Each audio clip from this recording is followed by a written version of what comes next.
Episode 8 takes place one day after Alex leaves Italy, one day after Bradley kicks her brother out of her house. Corey ends up showing up at the office early because they're launching UBA Plus that day, so it's a big day for him. He ends up running into Chip on the way to his office, and Chip is still stressed out because he can't find Alex, and he's trying to keep that a secret. He ends up calling her once again, she once again doesn't answer, and he ends up leaving a pretty scathing voicemail. And she's not the only one who's stressed out. Mia's pretty stressed out. The Vanity Fair excerpt is going viral, and it's not hard to figure out who they're talking about. Mia even hears a couple of her coworkers discussing the matter, not too far away from earshot. And then the final stressed out person is Bradley. She ends up tracking down Laura's assistant and asking when she's going to be there because she wants to talk to her. She then grabs another production assistant and asks him to book Hal a flight out of the city. She runs to her dressing room to call Laura to tell her that she wants to talk to her before the show. And Laura reluctantly tells her, I'm in my dressing room, so what is it? Bradley tells her about the incident with Hal the previous night and about how she kicked him out. But Laura reminds her that she didn't ask her to do that. She also tells her this is a lot to take on before I go do a show, so I'm going to need to get my head in the right place. Can we talk about this later? Bradley, however, wants to keep talking about it, but Laura has to let in hair and makeup, so Bradley doesn't have a choice but to let her off the phone. When they finally do meet up on set, it's kind of awkward. As TMS kicks off, Corey, Stella, and a couple of the lawyers are discussing all of the negative publicity, and Corey is trying to spin it. It's actually good publicity because it shows the change from UBA from 1 year ago. Even though Corey continues to push how this is a good thing, the rest of them are pretty concerned about the book. Corey's assistant Kyle, though, bursts through the door and tells one of the lawyers that he's getting a call and it's pretty urgent, so the lawyer goes to take it. And when he comes back, he puts the person on speakerphone and says, "Can you repeat that?" And it's an Italian journalist trying to get a comment from UBA about the death of Mitch Kessler. And this is the first that any of them are hearing this, so they're pretty floored. The lawyer asks, have you been able to confirm this? But the journalist says, no, I'm not trying to confirm it. I'm asking you for your thoughts on it. The lawyer once again repeats, no, I need to know if you have been able to confirm this is actually true. And the journalist tells him that he was in a car accident in Riva. And Stella points out that if that's near Lake Como, that's where Mitch was when that girl was caught yelling at him on camera. They end up telling the journalist that the network has no comment until the facts can be verified, but Stella runs down to the newsroom and lets Mia and a couple of the other producers know about this unconfirmed report. And now they're frantically trying to get 2 confirmed sources. They know this is a big deal. They can't let another network break the news that Mitch Kessler has died. They also realize they can't report it until his family knows. Mia then goes racing down to Alex's dressing room, knocking on the door, and when Chip answers, he starts apologizing for some reason about the excerpt, feeling guilty. But Mia tells him, shut up, Mitch might be dead. I need you to get Alex in here. This might be fake news, but the network wants her on standby because they want her to break the story if it ends up being true. So Chip runs off to try to track down Alex while the rest of the producers start combing the internet to try to find out if this could be true. They get some information, like they do get pictures of a car accident, but they don't actually get any confirmation that Mitch was killed in it. Slowly, though, they start piecing together some details that could help them out, like the car's license plate. They check the registration and check who that is.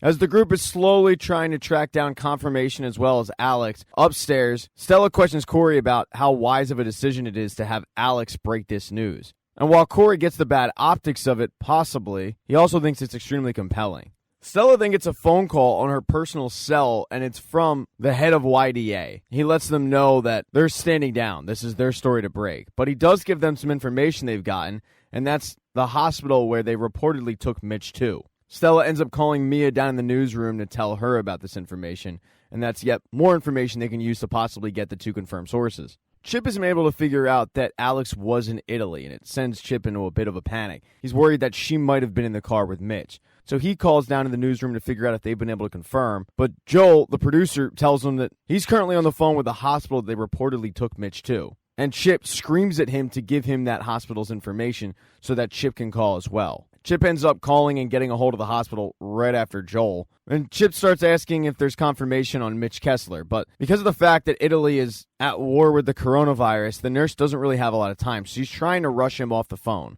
She does tell Chip that they did get somebody matching Mitch's description, but he didn't have ID. Chip asks the nurse, was there a woman with him? And she says, yeah. And honestly, she wasn't doing very good. Chip then asks if it was Alex Levy, but the woman says, I don't know. But Chip at this point is absolutely fearing the worst. He ends up bursting into Corey's office, interrupting a meeting between him and Stella and telling them, I think Alex might be dead.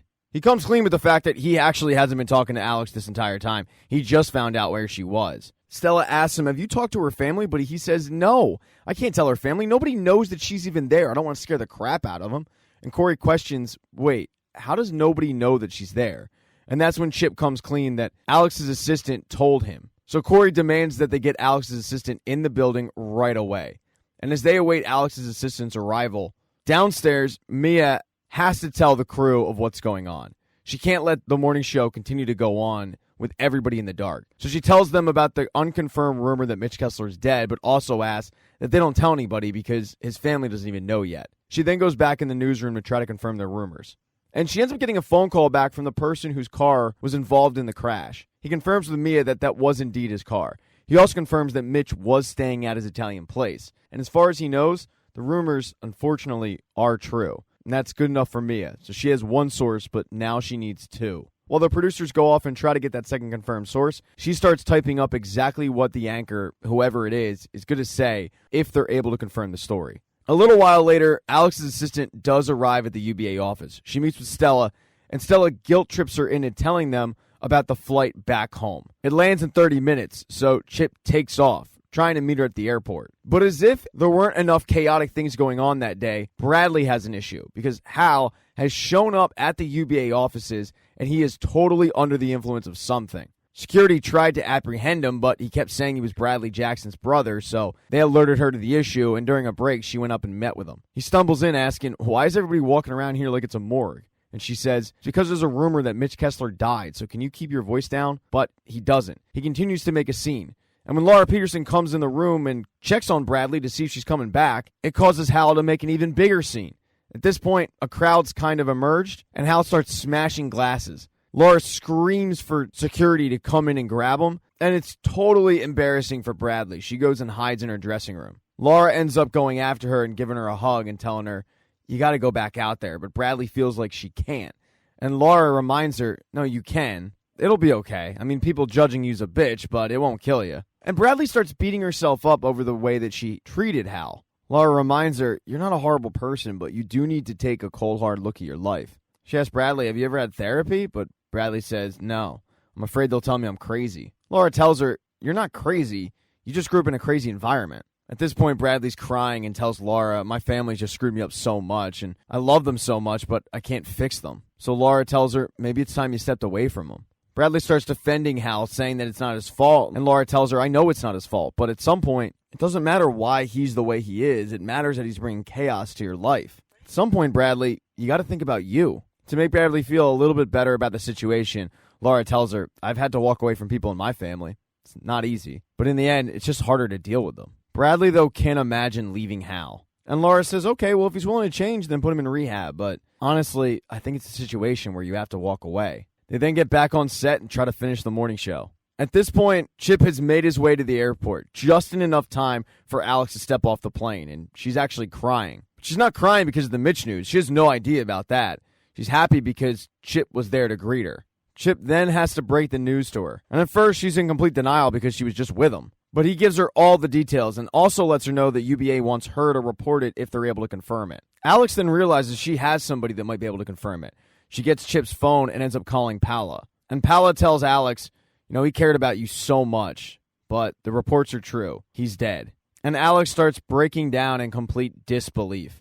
They start driving back to the UBA office together once Alex has calmed down, and Alex tells Chip that she can't go back to the office right away. They have to tell Mitch's family. And they can't call Mitch's family. This has to be a one-on-one conversation. So Chip ends up calling Mia back and has her on speakerphone, and Mia demands to know where they are, but Alex ends up speaking up. She tells Mia that the reports unfortunately are true, but the decision not to come back right away is hers. She needs to tell Mitch's ex before she breaks anything on the air. She promises that when they let Paige know, they'll let UBA know, and then they can go on air with it. Right after she hangs up, though, her phone starts blowing up, and it's a bunch of voicemails from Chip. Chip knows exactly what's on those voicemails, so he tries to tell her, you don't have to pay attention to that. I was just tracking you down. But she ends up listening to the latest one. It's pretty damning, and it causes a pretty big fight between the two. And they continue to fight all the way to Paige's house. But when they get there, it seems like they've settled down a little bit. At least Alex has to. She has to tell Paige. She knocks on the door, and Paige doesn't answer. Mitch's youngest son does. Alex tells him, "Can you go get your mom?" And when Paige comes to the door, she's a little bit surprised, but that's when Alex breaks the news. Alex asks her, "Do you need anything?" But instead of asking for support, Paige kind of rips into Alex for sleeping with Mitch. Tells Alex, I knew there were other girls, but you actually knew me. And Alex tells her it was only 2 times, but that doesn't make Paige feel any better. Paige kind of laughs at the comment and says, you two were made for each other. I'm sorry for your loss, and then shuts the door. When she gets back in the car, she calls Mia up and tells her that she alerted Paige to the news. But then she asks Mia to put Bradley on the phone because she doesn't want to be the one to break the news. And she tells Bradley that she should be the one to actually tell the world that Mitch Kessler has died because Bradley was the one that really spurned on the change at UBA. So Bradley goes back on the air, covers the good, covers the bad, but tells the world that Mitch Kessler has died. Thank you so much for checking out this recap. Please consider subscribing to the channel. Hit thumbs up if you liked it. Smash that thumbs down button if you thought this sucked. Make sure to be nice in the comment section. If you don't see the next video up in the end screen there, I'll get it up in a few days, not to worry. And I have merchandise, so go buy a mug or something. It's never too early to think about Christmas gifts, folks. Once again, thank you for checking out this recap.